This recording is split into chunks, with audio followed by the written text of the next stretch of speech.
Meine Damen und Herren, nach unserem Programmplan hier werden wir jetzt uns bemühen, bis genau 19:48 Uhr. Wir sind in der Mercator Stiftung, hier stimmen die Koordinaten, Längen und Breitengrade auch. Reden danach zwischen 19:48 Uhr und 20:08 Uhr sind Fragen aus dem Publikum erwünscht und gefordert und es stehen hier Mikrofone in der Mitte des Gangs. Wenn es dann also Fragen geben sollte, und ich hoffe, es gibt sie, wie gesagt, 19:48 Uhr ist Ihre Chance bis 20:08 Uhr. Your Majesty, should I say Your Majesty? No, please no. Master of knowledge. I remember that from reading in old-fashioned books, you know, the black spots on white paper, that Diderot, when he wrote his Encyclopédie Française, he was hoodwinked by his publisher. Somebody made a lot of money with it. He never got paid as he should have been. And then some other folks actually wrote under his name. So since we are, the name is Mercator, which also means dealer, does anybody make money in Wikipedia? Not really. We do have staff, so we have, like any organization, we have about 100 staff members. But because we are a charity, there's no stock options or stock, so nobody's making billions of dollars. Sometimes people ask, well, what about competition? And I say, well, one of the reasons we have so little competition is because it's a terrible business. We make no money at all, and we have to ask for a little bit of donation every year. So it really is a vast volunteer community effort. Yeah. It's amazing. At the moment, we have a very lively debate in the internet community about profiling individual users. Are you sure that users of Wikipedia are not profiled, or their data are not and do not end up in one of the big servers and the big machines like Google, Facebook, etc.? Yeah, we're pretty sure. I mean, one of the things that... How do you do that? Well, so one of the things is, when you're editing Wikipedia, if you're making a change to Wikipedia, that is always, to a degree, a public act.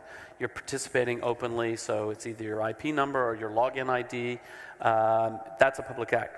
But my view is that whatever you're reading is very private to you. It's your business and your business alone. And this could be for a lot of reasons. Maybe you have a medical condition that you feel uncomfortable about, or maybe you're a young person learning about something that your parents wouldn't approve of, something like this. It's always important that your reading is very private. So, for example, one of the things this means is that we don't participate in things like Facebook Connect for logging in, or Facebook likes, or all those kinds of things. Not that they're bad things. I think they're perfectly fine things. But for Wikipedia, they're not the right thing.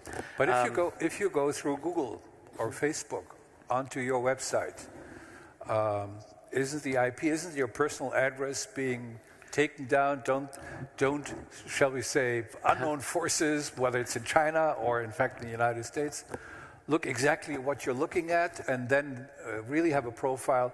Okay, this guy is interested in sex, this guy is interested in geography, this guy is just a rambling guy who looks at everything up like an ordinary reader of old encyclopedias. Aren't you afraid that your website too is part of, involuntarily so, part of that big harvesting of personal profiles? Well, I think we do everything we can to prevent that. Of course, if you go to Google and you search for something and you click on something, they know that step of what you did because you're talking to Google. Once you get to our site, the data isn't distributed at all. In fact, we keep very little in terms of log data. We keep, I think, it's either 1/100th or 1/1000th of the log data, not for personal privacy reasons as much as that we just don't have the server space. Do you have your own servers? Yeah, we have our own servers. Where are they? The servers are located primarily in Florida, and we've got servers in Virginia and a few in Amsterdam.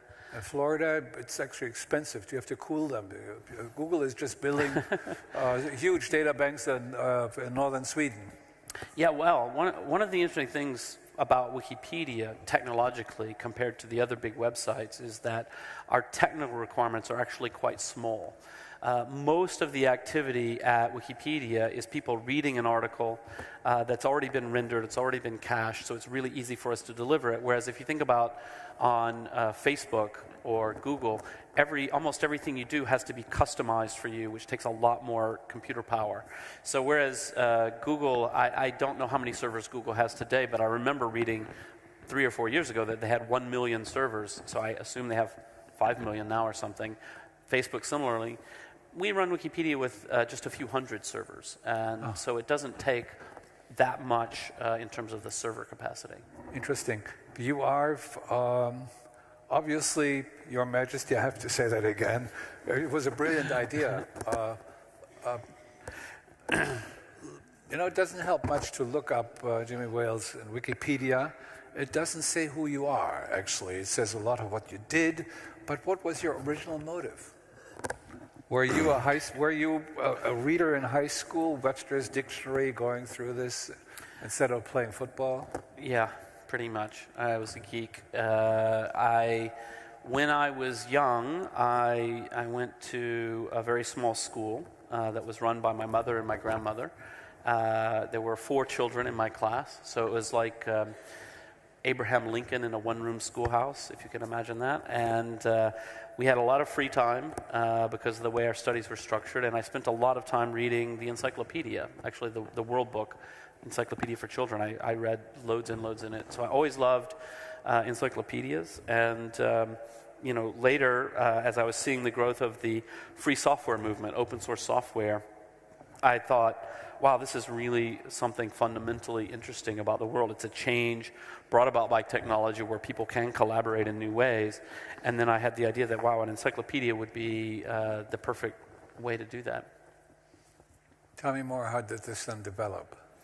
Well, in the very first effort was a project called Newpedia, which was the predecessor to Wikipedia. For this, I hired a PhD in philosophy to help organize it. We didn't know about the concept of wiki, so we organized it in a very top-down, structured way.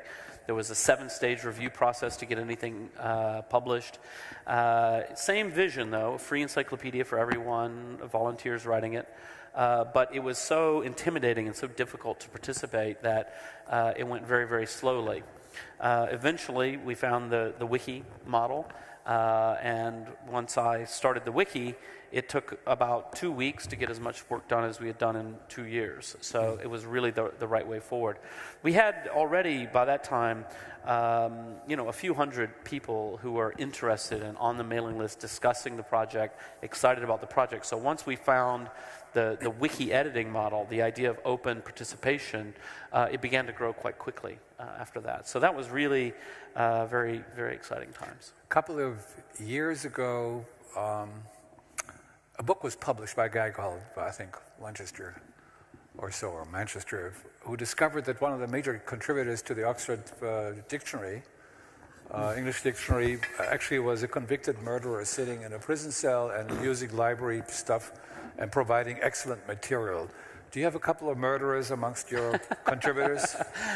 Yeah, this book, I highly recommend this book. It's called The Professor and the Madman. And That's in fact, right, he was in a... Manchester. In an insane asylum, a convicted murderer. And he was a guy who obsessively would go through books and take quotes out. And so then they could write him and say, for some word, do you have this word? And he would go and look in his files, which he kept obsessively, and he would send them back 10 examples of a usage of that word. Well, I don't know of any murderers editing Wikipedia. I think these days they don't really let prisoners get on the internet very much. In America, maybe they do. Yeah. Here they do, yeah. Oh, okay, well, maybe, I don't know. But I will say that we do definitely have within our community people who are quite unique and quite quirky. People go to an encyclopedia because they hope to find authoritative wisdom, the truth. And to give you a personal experience, I made a big mistake once. I ran for mayor in Hamburg, and A couple of months later, some friend called me from Istanbul, said, look up your entry in English in Wikipedia. And I was astonished to be described as a hardcore capitalist trying to destroy social politics in Hamburg. Obviously, this is written by what I might call a political nutcake who was on the other side. And so I easily corrected this, most probably not very objectively. And some anonymous voice asked me, written Wikipedia, why do you do this? And I said, the original interest was politically slanted. Let me come to my question. How do you know that a lot of the stuff that is written on this huge amount of people on biographies on your website isn't written, let's say, by divorced wives or husbands or enemies or personal vendettas being carried out? Well, I think we do see incidents like that. There's no question about it. It is a part of our regular work to go through and vet things, to check things. And we have a lot of different processes and procedures that are hopefully to minimize that sort of thing. Have you ever been involved in trials? No, not really. I mean, there's been a few different incidents. Typically, I'll just give one example. There was a lawyer, mind you, in Florida who had written something horrible about a famous golfer. And that's what they do in Florida. Yes, I suppose. And he did it from his work computer, and he didn't log in. His IP address was there. They didn't even really have to contact us. We heard about it in the press because they looked up the IP address. They subpoenaed him. They sued him. He settled because he was just flatly in the wrong. So things like that do happen. We very strongly discourage that. One of the big policies is the policy around biographies of living people, because it's such an important and critical area. And we have a lot of processes in the community. So if anybody emails, there's a group of editors who receive this information, and they go and they check the articles and they lock them down if there's a problem. We try really hard to minimize problems like that, but you know, compared to any kind of open internet forum or a blog platform, our job is actually a lot easier. If you can imagine, if you run a service, a blogging service, that you want people to come and express their open opinion about whatever they think, and someone writes the very same thing about you, you'd be very hard-pressed to say, take it down, this is someone's opinion, right? For us, we say, look, this is just an opinion, there's no facts to back it up, so we just take it down. And so we have the ability to deal with problems like that in a way that you wouldn't if you thought of yourself as some kind of open free speech opinion platform. At the moment, you have a really almost vicious election campaign going on in the United States with an enormous amount of personal attacks. Does that show up in Wikipedia too? So I think what happens is around the most famous political figures, the community is very active and very proactive about monitoring and locking those kinds of things. And so, yes, we see it, but since most of those articles are protected, so they can't just be openly edited by anyone at any time, it spills over into the discussion pages and things like that, but the entries themselves remain relatively stable. This is, you know, when you have that kind of spillover from the presidential election and the congressional elections and things like that, in local elections it can be harder to deal with. And again, this is why we have the biography policy that, you know, we lock things very quickly if we see a problem. How do you check the entries for Vladimir Putin in your Russian website? Well, the Russians do it. And so the interesting thing about Wikipedia is that each language version is written by its own community, very similar communities all around the world. They elect administrators, they have the same kind of rules and things like that. And, you know, it's difficult for me to know what's going on in all the languages of the world. Yeah. But I regularly talk to people in each of the communities and things like this. Well, not that long ago, if you remember, there were the elections in Iran, and they were quite controversial, and there were protests and so forth, and some people died, and this, that, and the other happened. And I was concerned, I was very curious to know what was in the Farsi Wikipedia, the Persian language, the language of Iran. And so I had a friend who was fluent in both Farsi and English, fluent from birth, to translate the Farsi entry for me. Now, of course, translation is always tricky to catch bias and things like this, but translating Wikipedia entries is normally easier than other things because our language is not particularly poetic, it's very matter of fact.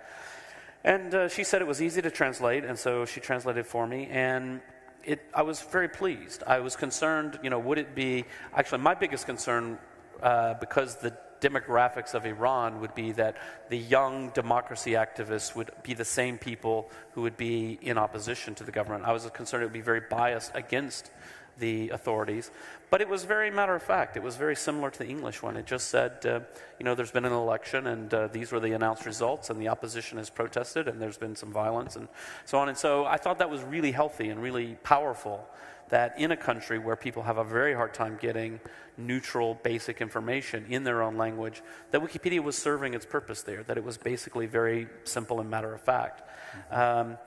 Of course, I don't know everything that's going on in the Farsi language, but I'm reasonably confident. And one of the things we do every year, we have an annual conference, and we bring lots of people together, and people talk about what's going on in their languages, what are the problems, and things like that. There's one slide that you showed is that you do care for copyright and are against plagiarism. We have a couple of German politicians here who obviously are very keen users of Wikipedia, but that's history by now.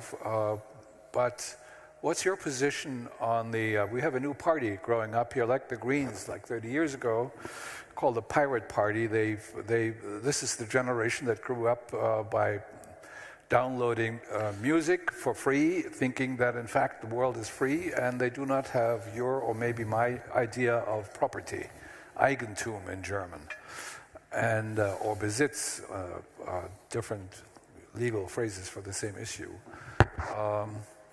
What's your position on, because you also mentioned open access as one of your pet projects, and simultaneously you want to protect copyright. What's your position on the international copyright issue that is basically very different between the United States and Europe at the moment? Well, I think that the issue is a very big and very complex one. And, I think there's no simple answer. And I'm not a person who says we should lock up teenagers for sharing music, but I'm also not a person who says we should abolish all copyright. I think that several of the things that I would mention. One, we need to be very cautious when we hear numbers from Hollywood or the music industry about how much money they're losing, because those numbers come from industry groups who have every reason in the world to exaggerate those numbers, and frankly the methodologies that they've used traditionally have been quite poor at actually identifying the problems. Can I interrupt? I have a wonderful girlfriend, I'm married, good friend in New York. She's a pianist. Her name is Simone Dinnerstein. She had the #1 record, classical music, the Goldberg Variations, 2 years ago. #1 on the charts in the United States. How many records do you think she sold? I have no idea. 10,000. 10,000. Wow. It used to be 1 million. In the classical charts. Yeah, sure. Mm-hmm. So what I'm saying is the numbers actually may be exaggerated, but the fact is there that downloading is ruining, or at least is changing artistic careers. May not be ruining, but changing. Yeah, it is definitely changing. And that is a problem and an opportunity. I think it shifts the models. One of the things that we see is in countries where Spotify has become successful, the rate of music piracy drops almost to zero. Because people would rather just pay a monthly fee and get all the music they want, and then it gets distributed to the artists in a different way. I think we're going to see some innovations like that. But I do think a friend of mine is an author, Cory Doctorow, and he has this thing he says that if you are a business and your entire business model depends on people not copying, We live in a century where the technology of copying is so easy that you've got a problem. No matter what we do, no matter how we might feel about it morally, the truth is, existentially, there is going to be a lot of copying. And so we have to think about this in new ways. One answer, a knee-jerk answer is, we'll just ban all copying. It doesn't work. There's no physical way to do it. And so what we really have to think about are things like new business models and making sure that the legal framework is there to be accepting of new business models. We need to think about things like follow the money. We just recently had this shutdown of Mega Upload. This guy had, we haven't heard his side of the story yet. We've heard the indictment, and he's been arrested and Kim so Schmitz. forth. But Kim.com. Yeah. Kim.com. And but apparently, when you read about the guy, he's quite a ridiculous character. He was making tens or maybe even hundreds of millions of dollars, blatantly violating the law, blatantly selling access to people to download copyrighted materials. And you think, okay, look, we can shut people like that down. We can do that without breaking the internet, without putting into place draconian schemes. But we have to accept that around the margins, there's always going to be some sharing of content. One of the things I talk about is recently my daughter is 11. She's quite a geek, but she had never seen the Star Wars movies. So I thought, it's Christmas, I'll get her the Star Wars movies. So I bought them in London, and we were going to watch it on the plane back to England, back to the US. Only it's a Blu-ray disc, and it wouldn't play in her computer. But I also realized it won't play on her Blu-ray player back in the US because it's region encoded to the UK. That's right, yeah. So I thought, okay, fine. Give her a Mac, you can change that. Yeah, on the Mac you can change that, but Mac doesn't have a Blu-ray player. So I said, all right, but you can only change it 5 times, right? So there's all these technical barriers. And I thought, well, fine, whatever. I've met George Lucas. I love George Lucas. He doesn't have enough money, so I'll buy it again. So I went on iTunes. I thought, I'll just download the first movie on iTunes. It's not available on iTunes. And so at this point, this is where morally a lot of people think, I already paid for it, and I can't watch it for some technical reason. I want to buy it again from iTunes. They won't sell it to me, and that's where you get really tempted. I didn't download it illegally.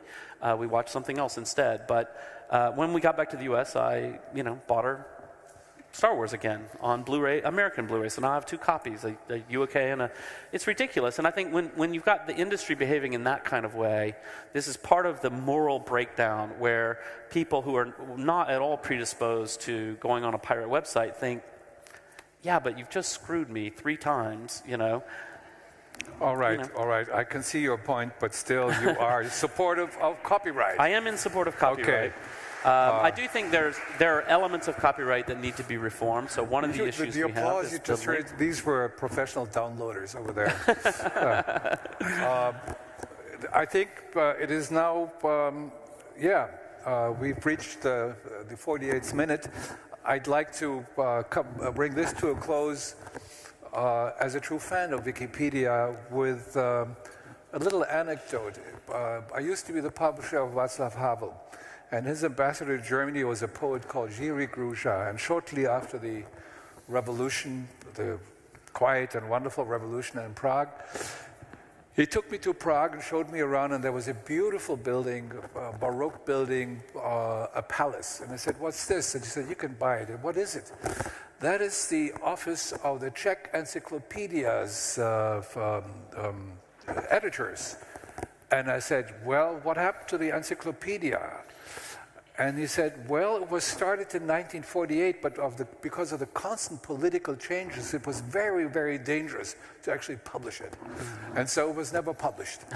And so this is the days when, in fact, publishing an encyclopedia was politically dangerous. And in fact, a lot of the Russian editors of all sorts of encyclopedias in the Soviet Union ended up in the Gulag or actually even killed when times changed politically. Wikipedia is not life-threatening to you, and I think to nobody else. It does have mistakes, as we both know.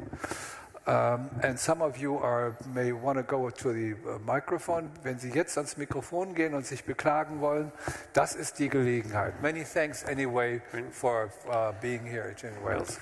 Great. Well, thank you. So, someone is coming up to ask a question, I will tell an anecdote related to that, which is I was given an award at some point, and someone said, for your courage. And I said, it doesn't take me very much courage, you know. I live in a country that respects freedom of speech, and, you know, nobody's ever threatened me. But there are people working in Wikipedia who are facing exactly those kinds of issues. There's a guy in Iran who, well, he's left Iran now and will never go back. But there's a guy in Iran who had contacted me, and he gave his wife my cell phone number because he had been reported to the police. He wasn't that worried. I was horrified. Oh my God, you've been reported to the police in Iran. And he said, well, it's a crazy guy, and as bad as things can be in Iran, it's just like everywhere. Crazy people call the police, and the police don't do anything about it. But he was concerned enough, his wife was concerned enough that he might be detained, that he wanted me to know and people to have a way of reaching me. And we actually do have a guy who is currently in prison in Iran. He's more of a blogger than a Wikipedian, but I met him. He came to one of our conferences. He edited Wikipedia. He's not in prison in Iran for his work in Wikipedia, but for his blog. But there are people out there right now who are really being quite courageous in terms of thinking about participating in something like Wikipedia. So it's still not completely uncontroversial in every part of the world. Die erste Frage. Mr. Wales, natürlich bin ich auch ein Nutzer und Bewunderer von Wikipedia. Ich habe aber eine Frage an Sie. Haben Sie Albträume? Sind Sie über Tag die Majestät des Wissens der ganzen Menschheit? Und haben Sie manchmal nachts den Albtraum, dass Sie vielleicht doch nur der König des Halbwissens sind?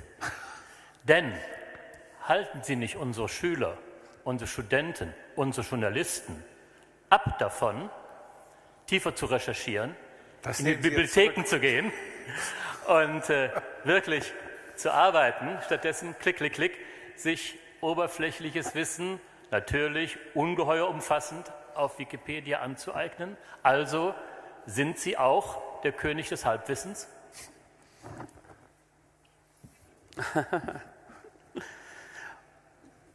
Well, unfortunately, this was behaving badly, so I heard the question, but not every word. But I think I can answer the question. Well, I think to some extent, an encyclopedia should always be general knowledge and is not meant to be a specialist work. It's not meant to be the final definitive work. It should cite final definitive work. But there are situations where, some of them slightly humorous, where lazy journalists relied on Wikipedia to write something, and that wasn't true. But then, because it was written in a reputable publication, then Wikipedia had a source for it, even though it started from Wikipedia. It's a bit of a circular thing, and it takes sometimes some time for those to be sorted out. I remember once, for a brief period of time, the entry about me in English said that I enjoy playing chess with my friends, it sounds lovely. I wish that I did enjoy playing chess with my friends. I haven't done it for many years. But a magazine cited that. They didn't cite Wikipedia, they just said it as a fact because they had read it in Wikipedia. And then somebody footnoted it to the magazine, and I said, wait a minute, this is completely wrong. And how did this come about? Because I've never said that to anyone. And we tracked it down and we said, oh, look, it came from Wikipedia. We've had other examples like that where we realized that some error started in Wikipedia but got picked up by people who should have been more careful. But I do think that overall, this process, this democratic dialogue, discussion, this open approach, does bring about a steady improvement in knowledge. We have never had perfect knowledge. Scientific growth in our understanding of arts and culture has always been a dialogue and a discussion where people go down a wrong path for a while and then correct it. And so I think we're a part of that tradition rather than something radically new and in opposition to that tradition. Ganz da hinten. Können Sie Ihren Namen kurz sagen? André Wilkins, Stiftung Mercator. Mr. Wales, you talked a lot about the use of open source and how it has worked for Wikipedia. But one thing Mr. Naumann didn't mention was how does quality media survive in this context? And when you talked about the issue of servers and the difference between Google and Wikipedia, you also illustrated that what Wikipedia is actually using is a lot of content which has been provided through the media. And we are living in times where quality media has a pretty tough time. Maybe not so much in Germany, but in the US. What's your advice? You talked a lot about opportunities. What's your advice to maintain the level of quality media, which has a very important role in a modern democracy? Yeah, I think that the situation with the quality media, in particular newspapers, is quite an important one. And I am an observer of it like anyone else. And so there are several things that I think about it. So one is that a lot of the costs in traditional media had to do with physical paper distribution, and those costs are going to go away as people move more and more to digital platforms. And that's a good thing. It makes it cheaper to provide good quality journalism because you don't have the physical infrastructure of the printing presses and the trucks driving around in the physical paper. But what hasn't come as quickly is the revenue side from digital. The advertising market online has always been weak compared to the traditional print advertising market. That's changing very quickly now. The ability for people to pay for a subscription has been quite low in the past. One of the problems that we've had in the past is that if you ask people to pay $5 a month, online, they've been very reluctant. And one of the reasons, in my view, that they've been very reluctant is because you had to actually get out your credit card and type in all the information, and people just didn't bother doing it. Now we finally have very good, the beginnings of very good abilities to pay small amounts of money with the apps. So on the iPad, it's very easy to subscribe to something, and you just click and you see, oh, it's $4, so you say, oh, that's fine, I'll pay $4, it's no problem. And it's quite a seamless transaction, and it's enabling a lot of impulse purchase of, well, games and apps and content that people wouldn't have ever bought on their computer because it was too much trouble. So that's a piece of the answer. I'm actually more concerned about local journalism than I am sort of large journalism for international or national issues. If the number of, when Obama goes to make a speech, if the number of reporters in the audience goes from 200 down to 100, I don't think that really has much impact. There's too many of them sitting there instead of going out and doing some real journalism anyway. But if the number of newspaper reporters in a small town in Germany goes from 3 to 1, you may have a really serious problem, because who's keeping an eye on the mayor or the potential mayor? Who's keeping an eye on the local spending? These are serious issues. Too many. These are serious issues, and I am concerned about those, and I do think that there's a lot of questions about that. One of the things that's happened, and Wikipedia has very little to do with that aspect of things, but that traditionally a lot of the advertising that came in the newspaper, it was a purely, nobody ever thought of it this way, but it was a purely technological reason, which is, if you're going to deliver advertising and you're going to deliver news, you put it together in a stack of paper and you take it out somewhere, and that technology bundled those things quite naturally.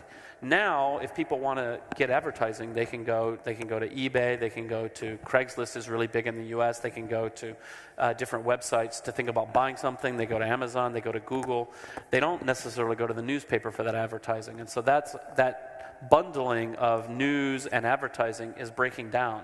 And so that is probably not going to recover, even as we move to more apps, even as the advertising market does strengthen online.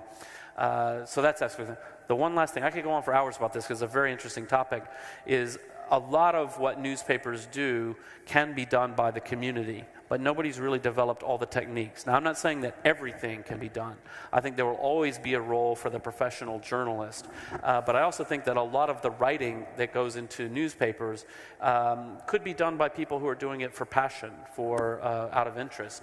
And some of that writing is going to naturally migrate to that. And I think that the successful news organizations will begin to think in a more hybrid way.